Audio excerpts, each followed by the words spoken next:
ग्वाला ने यह बात राजा को बताई।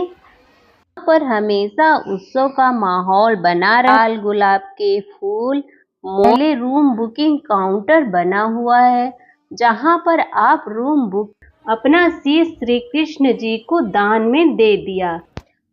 Hello everyone, good morning, welcome back to my YouTube channel with another new blog.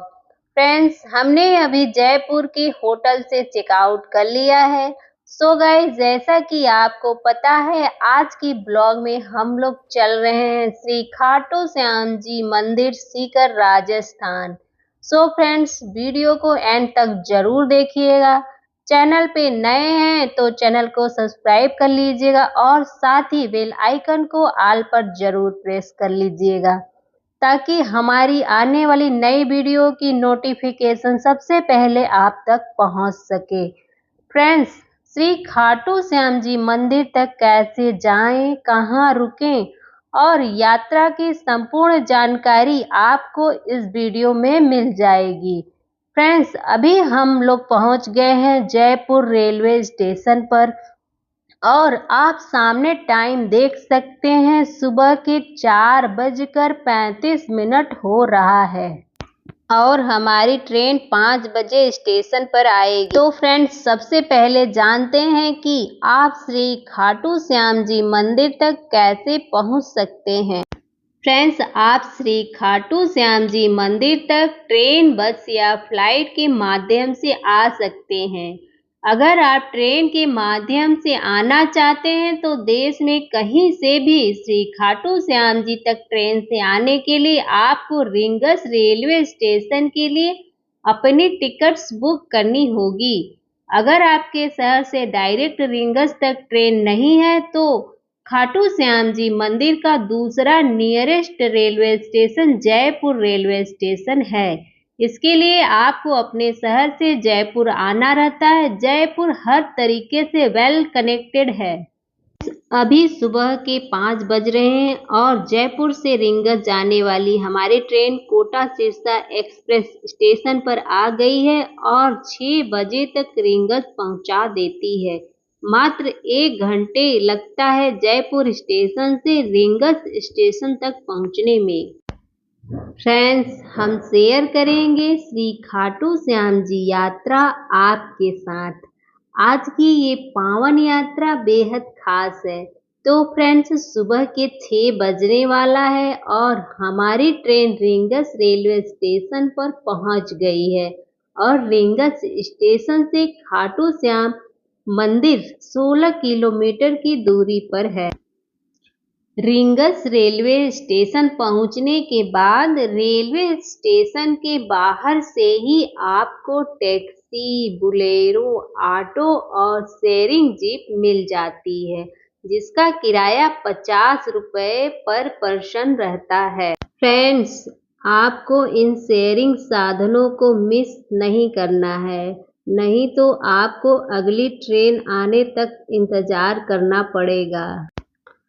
Friends, यदि आप बस से आना चाहते हैं तो जयपुर रेलवे स्टेशन से मात्र 1 किलोमीटर की दूरी पर सिंधी कैंप बस स्टैंड तक आ सकते हैं, जहां से आपको खाटू श्याम मंदिर तक प्राइवेट बसेज और सरकारी बस की सुविधा मिल जाती है। आपको जयपुर रेलवे स्टेशन के बाहर से ही ऑटो रिक्शा मिल जाएंगे, जो कि सिंधी कैंप बस स्टैंड तक पहुंचा देते हैं, जिसका किराया 20 रुपये पर पर्सन है। और friends, Sindhi camp bus stand से आपको खाटू श्याम मंदिर तक के लिए गवर्नमेंट बसेस का टिकट 100 रुपये के आसपास रहता है। फ्रेंड्स, अगर आप श्री खाटू श्याम जी मंदिर तक फ्लाइट के माध्यम से आना चाहते हैं तो आप जयपुर इंटरनेशनल एयरपोर्ट तक बाई फ्लाइट आ सकते हैं। श्री खाटू श्याम मंदिर के सबसे nearest airport Jaipur international airport है, जो कि श्री खाटू श्याम जी मंदिर से लगभग 94 किलोमीटर की दूरी पर है। और जयपुर एयरपोर्ट पहुंचने के बाद आपको एयरपोर्ट के बाहर से ही खाटू श्याम जी मंदिर तक के लिए टैक्सी मिल जाती है। सामने आप देख सकते हैं श्री श्याम द्वार, इसे तोरण द्वार और वैकुंठ द्वार भी कहते हैं। यहाँ पर हमेशा उत्सव का माहौल बना रहता है। यहाँ पर निशान यात्रा की बहुत ही मान्यता है। निशान यात्रा में श्रद्धालु झंडे को हाथों में लेकर रिंगस से मंदिर तक पैदल ही यात्रा करते हैं। फ्रेंड्स, अब जान लेते हैं कि हम लोग कहाँ पर रुके। वैसे तो यहाँ पर बहुत से होटल और धर्मशाला हैं, लेकिन हम लोगों ने पहले ही ऑटो वाले को बोल दिया था कि हमें किसी होटल या धर्मशाला के पास पहुँचा देना जो मंदिर के नज़दीक हो। और आप देख सकते हैं कि इस धर्मशाला का नाम वृंदावन धाम धर्मशाला है, जो कि मंदिर के बहुत नज़दीक है। धर्मशाला में प्रवेश करते ही सबसे पहले रूम बुकिंग काउंटर बना हुआ है, जहां पर आप रूम बुक कर सकते हैं। चेकिंग के लिए आपको अपना आधार कार्ड देना होगा। आप यहां अपने बजट के हिसाब से एसी नॉन एसी रूम ले सकते हैं। यहाँ की एक चीज जो हमें पसंद आई वो है यहाँ की साफ सफाई। यहाँ पर लिफ्ट की सुविधा भी उपलब्ध है। चलिए अब भोजनशाला की तरफ चलते हैं और देखते हैं कि यहाँ पर क्या है। आप अपनी इच्छानुसार बाहर भी भोजन कर सकते हैं और श्री खाटू श्याम जी के दर्शन के बाद आप यहाँ की भोजनशाला में भी ब्रेकफास्ट, लंच और डिनर कर सकते हैं। यहाँ का भोजन शुद्ध शाकाहारी और स्वादिष्ट होता है। चलिए फ्रेंड्स, अब चलते हैं गार्डन की तरफ। यहाँ पर तो झूला भी लगा हुआ है। मुझे तो गार्डन बहुत पसंद है। यहाँ पर पार्किंग की भी सुविधा है। फ्रेंड्स, हम लोगों ने जयपुर के होटल से ही सुबह के 4 बजे स्नान कर लिया था, इसलिए हम लोग अब सीधे चलेंगे श्री खाटू बाबा के दर्शन के लिए। आपको जगह जगह पर टीका और तिलक लगाने वाले मिल जाते हैं। श्री खाटू श्याम जी को लाल गुलाब के फूल, मोरपंख, चूरमा, पेड़ा, ड्राई फ्रूट्स और लड्डू चढ़ाते हैं। फ्रेंड्स, अब जान लेते हैं कि श्री खाटू श्याम जी का मंदिर इतना प्रसिद्ध क्यों है। श्री खाटू श्याम जी का यह अलौकिक और दिव्य दरबार राजस्थान के सीकर जिले के खाटू गांव में स्थित है। यहाँ पर हर साल लाखों भक्त श्री खाटू श्याम जी के दर्शन के लिए आते हैं। खास तौर पर फरवरी से मार्च में यहाँ पर लगने वाले फागुन मेले के अवसर पर श्रद्धालुओं की भीड़ बहुत ज़्यादा लगी रहती है। ऐसा माना जाता है कि जब आप हर जगह से हार जाएं तो एक बार इस अलौकिक दरबार में जरूर आएं और यहाँ पर दर्शन करने से आपके सभी बिगड़े काम अवश्य बन जाते हैं। इसलिए श्री खाटू श्याम जी को हारे का सहारा भी कहते हैं। श्री खाटू श्याम जी मंदिर का इतिहास हिंदू धर्म के सबसे बड़े महाकाव्य महाभारत से जुड़ा हुआ है। श्री खाटू श्याम जी का इतिहास कलयुग से पहले द्वापर युग को माना जाता है। श्री खाटू श्याम जी के बचपन का नाम बर्बरीक है। बर्बरीक जी के दादा महाबली भीम थे और दादी का नाम हिडिंबा था। बर्बरीक जी के पिता घटोत्कच थे और माता का नाम मौरवी था। बर्बरीक जी बचपन से ही वीर योद्धा थे। बर्बरीक जी को वरदान प्राप्त था कि वे 3 बाणों से 3 लोकों को जीत सकते थे। इसलिए श्री खाटू श्याम जी को 3 बाणधारी भी कहा जाता है।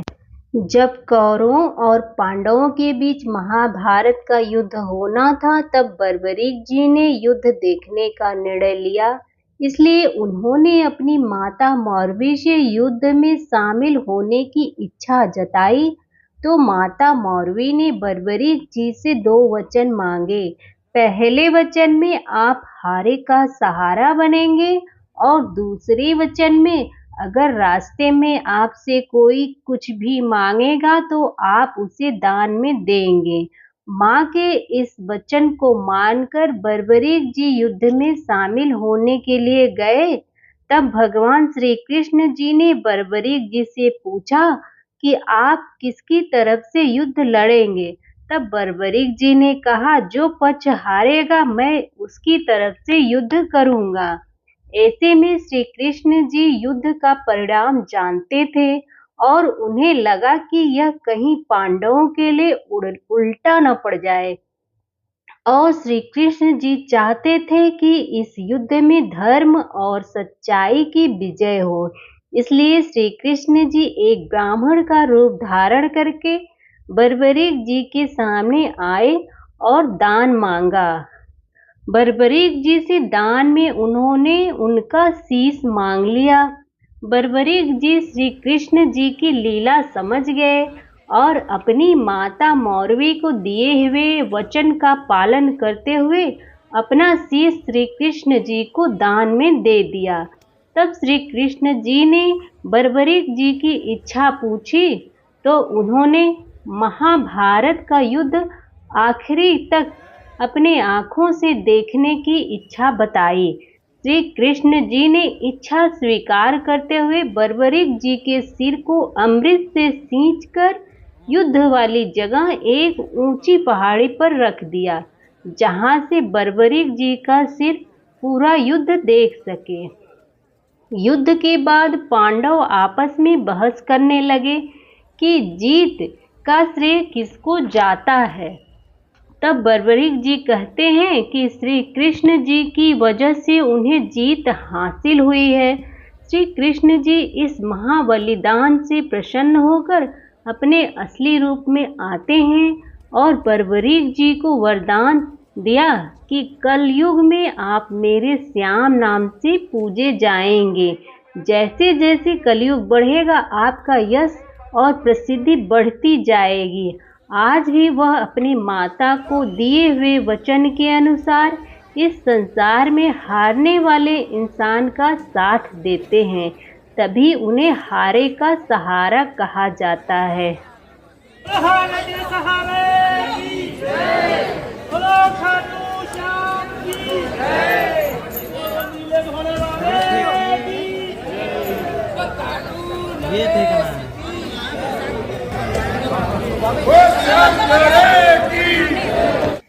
फ्रेंड्स, श्री श्याम बाबा के दर्शन करने के बाद चलिए अब जानते हैं कि श्री खाटू श्याम जी का शीश कहाँ से प्रकट हुआ था।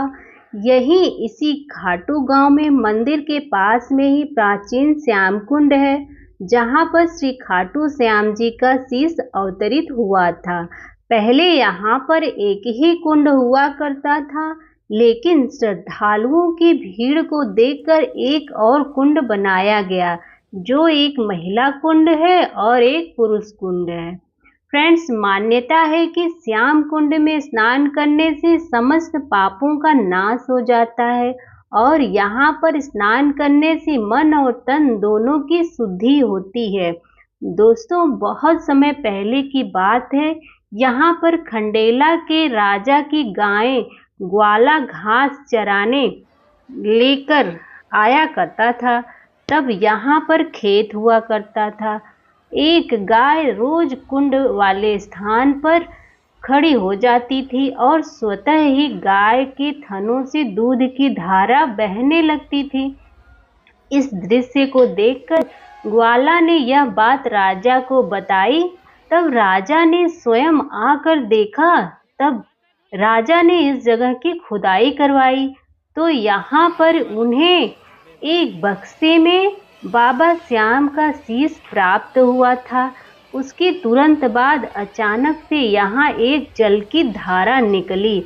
उसी जल की धारा से इस श्याम कुंड की रचना हुई। श्याम बाबा का शीश यहाँ पर मिला था, इसलिए यह कुंड श्याम कुंड के नाम से प्रसिद्ध हो गया।